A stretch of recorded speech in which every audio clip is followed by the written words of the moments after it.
app that allows their customers, so our supervisor would be the one that would be the point of contact, but they can communicate with our supervisor, and our supervisor can communicate with them instantaneously with issues at any of the locations. If their workers are out there and notice, our contract is just solely going to be mowing, trimming, and blowing. But if they noticed issues with sprinklers, they could make a note of that. It would, in the app, it would notify us that there was an issue with the sprinkler, so that we could go out and make the issues. If they noticed an area was too wet that they couldn't mow, they could report that instantaneously so that we could address it. The other I guess benefit that we will be using with Brightview is they also have a certified backflow inspector, and we're hoping to also contract with them to inspect the numerous backflows that we have throughout the city for our irrigation connection. So, any questions?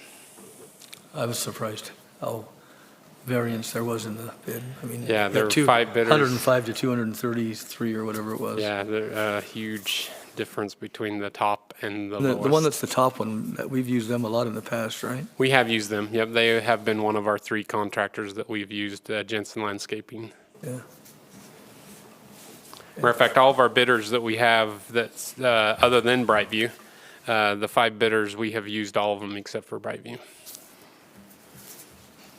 I called Darwin earlier in the week just to talk to him because I had a couple people reach out to me with concern that we change companies every year, basically because we always just take the lowest bidder, and sometimes it's not bid appropriately because they just want to get the bid and they don't do a great job. And so we had a good conversation, I thought. We did. Hopefully you thought so too. I did. And Darwin assured me that he would check references really well and make sure that that wasn't hopefully going to happen again, because I do have some concern, especially with the differing of the low to the high. It makes me think, really, can you do it and care about our community for that price?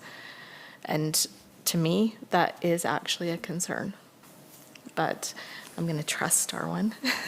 Well, the other one might be way high because the other 3 are fairly close compared to that. Yeah. The other one's just way high. The one is just way off compared to the others. For sure. But the city has the right to terminate. We do. At any time. And so in the contract, we do have the right to terminate. And I did forget to mention too that, so this is a 1-year contract with the option of us to renew for up to 3. That's good. At the same rate, or do they? No, we usually, what happens is, so if it's labor or fuel, we discuss that with them. And and most of the time, even with Elite, our previous one, and Powell Landscaping, they had increases for fuel and stuff like that. And as long as it was reasonable, we accepted it. I mean, if it was outrageous, we would just send it out to bid again. We'd like to save money if we can get a good job, so. Yeah. They do some big projects, I just have to say with Springville, the guy, we probably spent a good 30 minutes on the phone, and not just about this reference, but just sharing other information. But they were pleased with them enough that they've expanded their contract with them just because they've been doing such a good job for them. So where are they based out of? So this is a national company. They are nationwide. Okay. So, and I believe it's Indiana, but they do have a office in Salt Lake, and their goal is to get into Tooele to where they will have an office here in Tooele. So. Okay, any other questions? I think that answered my question.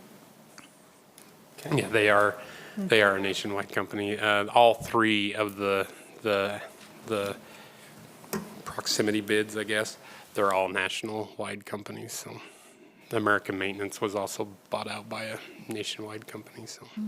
So at this rate, though, is it cheaper to have them do other areas of Tooele City? Like the cemetery we mow, the golf course. We are exploring that. Okay. So they are putting together some stuff for us for that.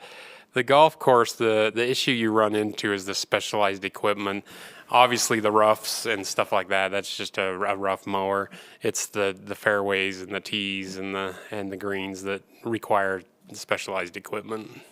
But the cemetery is, I mean, we hire staff just to mow that, right? It's It like is, yep. you do one area and then you do the next one and Yeah, start all over again.